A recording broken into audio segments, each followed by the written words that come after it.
The story, The Price of a Room. He sighed as he wiped his hands on a greasy towel. Too much to do, too little time to do it, he thought. Amos's day, already too long, wasn't finished yet. As innkeeper of Bethlehem's only inn, he was a very public, very pressured, and not always very popular man. He didn't take pride in his position at the moment. Usually it wasn't so bad. Bethlehem was just a small village high on a ridge, a scant 6 miles from the capital city of Jerusalem. As such, it received little notice. Travelers normally made Bethlehem a last stopping place before the final leg of a journey ending in Jerusalem. The spotlight of political, economic, and spiritual attention was always focused on Jerusalem, with Bethlehem barely noticed on the dim edges. For the great majority of people, Bethlehem rated little attention, if any.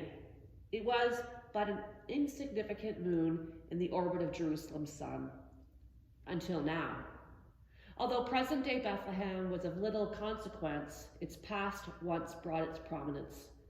Every Israelite knew the origins of their nation. Bethlehem had birthed some of the more well-known people in Jewish national history. The tomb of Rachel, wife of the patriarch Jacob, was near the village in one of the many caves that honeycombed the ridge on which Bethlehem was built. Ruth, the Moabite woman who'd become famous for her commitment to her mother-in-law when death took the men in their family, married Boaz of Bethlehem and raised a family there. 3 generations later, the most famous of all people identified with Bethlehem, King David, grew up shepherding sheep in the surrounding hills. At Bethlehem, the prophet Samuel anointed David king of the nation. Bethlehem, which meant house of bread, became known as the city of David. Micah, the prophet, even made a prediction about the little town, declaring it to be the place where God's Messiah would be born. But you, Bethlehem, though you are small, too little to be listed among the clans of Judah, one of you will come for me, one who will be ruler over Israel, whose origins are from ancient time. He will stand and shepherd his flock in the strength of the Lord, in the majesty of the name of the Lord his God. And they will live securely, for then his greatness will reach to the ends of the earth, and he will be their peace.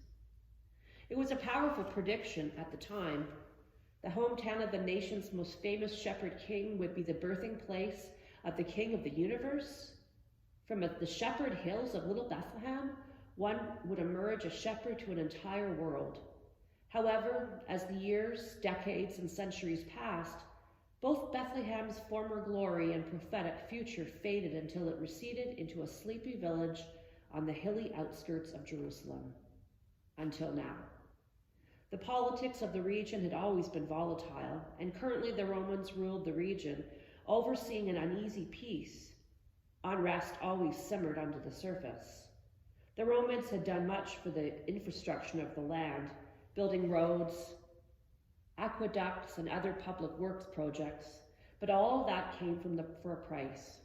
Taxes steadily consumed a growing portion of every family's income, and where there was oppressive taxes, there were unhappy people. Still, there was a little person could do but pay the government and do the best he could with Roman leftovers.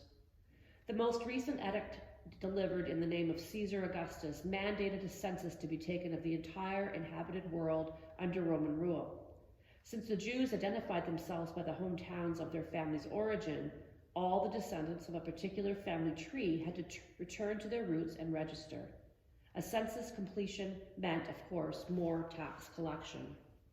Because Bethlehem was the ancestral home of the line of David, a huge influx of travelers claiming royal blood in their veins flowed into the area, clogging every conceivable dwelling place. Every traveler, from far and near, needed a place to eat, rest, and take care of his furry transportation. That was what made Amos such a sought-after and stressed-out man. He sighed again as he looked over the courtyard of his inn. Like many in their land, it was a rectangle, flat-roofed building of many small rooms opening to a courtyard in the middle. In the middle of the courtyard, patrons all drew their water from a common well. Some of the small rooms had stalls in them for an animal to stay with the family. Sometimes people slept in the open courtyard if there was no vacancy anywhere else. Few could afford one of the better rooms. Amos allowed his customers to cook their own food over the fire in the courtyard, or he provided meals for a price. Fodder for the animals was also supplied. The inn was not a place with much privacy or comfort. It was primitive, but it was all Bethlehem had to offer travelers with no friend or family to accommodate them. Amos and his family had put but a small room of their own at the inn, but since the caravans of travelers began to arrive, he had no chance to even go home in his small place. This was the week of the census registration, and, he thought wryly, the week of my frustration. Well, after all, he remembered his name meant burden bearer, and this week the burdens of his business weighed so heavily on him that he felt a sluggish sympathy with the staggering burro he'd seen his afternoon bearing a bulging man into his courtyard. He grimaced at the memory. He did not pretend to understand all the political implications preceding the invasion of his inn, nor did he want to. His involvement with politics, including only the banter he knew was expected of him as a genial host. Amos had too much to worry about without getting involved in politics or religion. He was not against Caesar or God, mind you. It was just that more immediate things demanded his attention. Still, Amos couldn't help catching the conversations around the fires as people reminisced about Bethlehem's past. They speculated about Micah's prophecies and reflected on the 400 years of divine silence since. No miracles, no messages from God. People yearned for freedom in a land ruled by Roman might. They hungered for peace in a time where the whim of a Roman ruler threw their world into upheaval. They wondered if God even knew their plight. Did he still care? Would God ever send the Messiah to deliver them as promised? Amos had joined in the conversation when he felt he was received and required to, but mostly he had listened. The tone of these conversations, Amos noticed dimly, was different from the routine reports of people resting from a day on the road. A few wondered aloud if this great regathering of people to Bethlehem was more than just a Roman policy. Perhaps it was part of a greater plan of God.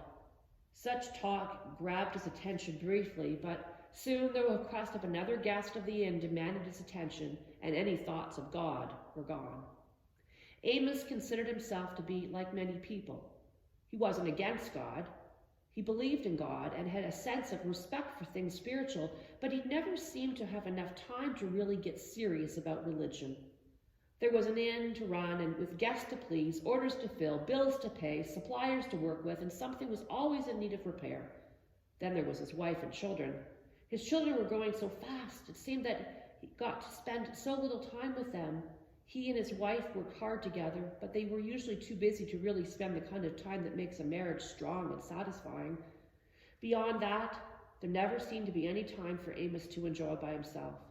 Amos bore plenty of burdens, and he felt he was doing well if he was getting through one day and into the next. Taking time to think about God was a luxury he could rarely afford. The urgent always seemed to crowd out the important. Occasionally, after a long day, Amos gazed into a night sky with the stars twinkling down on him, and he wondered if a God that could make such a huge universe could care personally about an average working man like him. He even tried praying sometimes, and there were times when he felt a peculiar sense of a kind of peace. It felt good to try to tell God about what was on his mind, especially if things were tight and he needed help. Rarely, however, did he take time to listen to what God might say back to him. The stars were twinkling down on him now, evidence that night had come to the inn at last. What a day. Every bit of available space was rented. The large courtyard was so full of people sleeping out in the open that it was hard to walk among them without stepping on someone. He had already turned many people away, leaving them to find their own food and lodging. He knew the majority of them would be sleeping in the fields surrounding the city and shivering in the winter air, but there was little he could do. He had too much to worry about without trying to deal with the problems of other people. He stretched his arms above his head, trying to take the ache out of some of his overused muscles.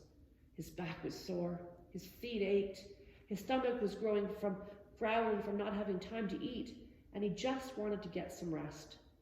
Tugging on his bushy beard, he rubbed his eyes as he gazed once more over the crowded scene in front of him.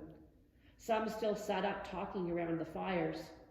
Others tried to get some sleep, overcome by exhaustion from the exertion of the journey. He hoped there would be no squabbling over sleeping space like he had to deal with last night. Trying to play peacemaker to overtired patrons was a thankless and sleepless job. He couldn't handle too many more nights like that. Silently he breathed a wishful prayer for things to remain peaceful. Turning toward his room, he trudged to his door and stepped inside. His children were already sleeping. His wife warily gave him some leftovers from the evening meal of bread, cheese, and dried figs. Conversation was sparse, more from their fatigue than anything else. The dim light from their small lamp deepened the lines exhaustion had etched on their faces. With one more long sigh, Amos turned in for the night, leaving the greasy towel hanging on a peg by the door. He'd not been sleeping long, at least it felt like it had just shut his eyes, when he heard a tentative tapping at their doorway. The lure of sleep made everything inside of him want to turn over and ignore the knock. Maybe whoever it was would go away. The night was quiet for a moment. Then the knocking came again, a bit louder this time. His wife, always a light sleeper than he was, nudged him in the side with her elbow, and with a groan, Amos rolled up to a sitting position and struggled to his feet. Still unsteady with sleep, he wobbled to the door and stepped out into the crisp night air. In front of him stood a young woman, and even in the moonlight, Amos could tell he was barely 20. It was obviously the young man. He had been traveling all day from the dust that covered him and the weariness in his eyes. But there was something else in those eyes that drew Amos's attention, a pleading look that let Amos know he was encountering something out of the ordinary. "Please, sir," the man's voice was low but insistent. "My name is Joseph, and this is my wife, Mary. We have been traveling for 5 days from Nazareth. My wife is about to have a child, and the pains have begun." As the young man spoke, he turned to look at where the gate opened into the courtyard, just a few feet from Amos's door. There at the gate, a young woman stood leaning against the side of a small burrow. She was obviously great with child. Her head hung down from her sheer exhaustion, but when she heard her husband speak of her, she lifted her head to look at Amos. In the moonlight, he saw the face of a young woman who could not be much more than 15 or 16 years old. Her face was drawn, a light sheen of perspiration showing she was definitely in labor. She grimaced and bent over, breathing hard as another contraction came, and Amos could see the pleading in her eyes too. Obviously, this young couple was new to parenthood, just as obviously they were in great need of help. In spite of the urgency of the situation, they were not in a panic, though. Somehow Amos got the feeling that they were being watched over in a way he could not describe. "Please, sir," the young man spoke again. "I know it is very late, but we must have a room, a place where my wife can give birth. We thank God that God has brought us safely this far. Can you help us?" Amos had been in a position to turn away many potential customers over the course of time, but this was a situation unlike any he had ever experienced. This young woman was about to give birth on his doorstep. His mind, dull with sleep just a moment ago, now swiftly turned to try to figure out what to do. He couldn't have her stay out in the open courtyard. It would be too cold for her and too noisy for the others trying to sleep. There was no rooms available, there was for sure, unless Amos gave up them his room. His room would be safe, warm place to bring the child into the world. But what would he do with his family? It would be such an inconvenience to wake them up, move them, and get to sleep again, especially for the children. Wait a minute. His mind told him, there's another possibility. Behind the inn, just down the hill, was a cave, hollowed out of the soft limestone by water and time, wind, and human effort. It was big enough to be used as a stable. There were several animals there, but the cave would be somewhat warm from their heat. There would be a fresh straw for use as a delivery bed, and there would be a measure of privacy. It just might work. The question was, for whom? The thought of a baby being born in a rocky barn made him uncomfortable. Surely this baby deserved to be born in a place better than the stable. He knew the best place for Joseph and Mary was in his own room. His wife could help with the delivery. He could take the children to her parents' home and he could sleep in the stable. But to get his family up, to lose even more sleep trying to doze in the stable, to get the children dressed again, it was just too much of an inconvenience. He'd had too much stress already for one day. It would just be easier to put the couple in the barn, baby or no. Mary groaned softly and bent over in pain as another contraction came. She looked at the two men, her eyes large. "Joseph," she said, panting, "please, the baby." Joseph turned to look at Amos, the pleading look again in his face. Amos had to choose, his room or the stable. His heart told him the right thing, but overruling his heart, he shook his head and whispered, "I'm sorry. There is no room here at the inn, but there is a place you can use. Wait just a moment." Quickly, Amos ducked back into his house and grabbed the lamp. Lighting it, he led the couple with their burro down the hill to the stable. Standing before the entrance, he pointed inside and said, "It's warm, dry there, it's straw, and you will have some privacy. You can keep the lamp. I will bring you some water from the well, but this is the best I can do." Even as he said the words, Amos knew it wasn't true, but he squelched his conscience. Joseph seemed greatly relieved and gripped Amos's shoulder with a quiet gesture of thanks. Mary, moving as quickly as she could, took the cloak Joseph offered her and headed for a place to lie down on the straw. The baby at least would be born with a roof over his head. When he finished bringing the couple a jug of water, Amos struggled slowly back up the hill to his own warm home and lay back down next to his sleeping wife. He did not go to sleep right away, though. He lay on his back, staring up into the darkness. There had been something unusual about the whole incident, something he couldn't place his finger on. What was it? Joseph mentioned God helping them on their journey. Did God have something to do with this? The prophecy of Micah flashed through his mind. Could it be? No, not here, not now, not like this. A king would be born in a palace, not a downscript inn like this, and certainly not in a stable. Still, there was something more going on than met the natural eye. Amos pondered those possibilities, but then sleep overtook him again. It was, he thought, just as he drifted off, nice to be in his own bed. While he slept, the greatest birth in human history took place, just feet away. The miracle of the birth of Jesus Christ could have taken place in his own home if he had chosen to allow it, but Amos missed the opportunity to see God do a miracle in his own life, a miracle as close as his own doorstep, but he had been too preoccupied to notice. His life was just so full, there was no room for Jesus to be born then and there. Instead, he gave Jesus the little extra room he thought he could afford, not at the heart of his home and life, but out back and out of the way. Life-changing choices are often disguised as ordinary decisions. Many people are like Amos, bearing life's burdens, feeling overwhelmed by the stresses of trying to scrape by, much less succeed in life. God is often much closer than we realize, if we take the time to notice. God at work right near us.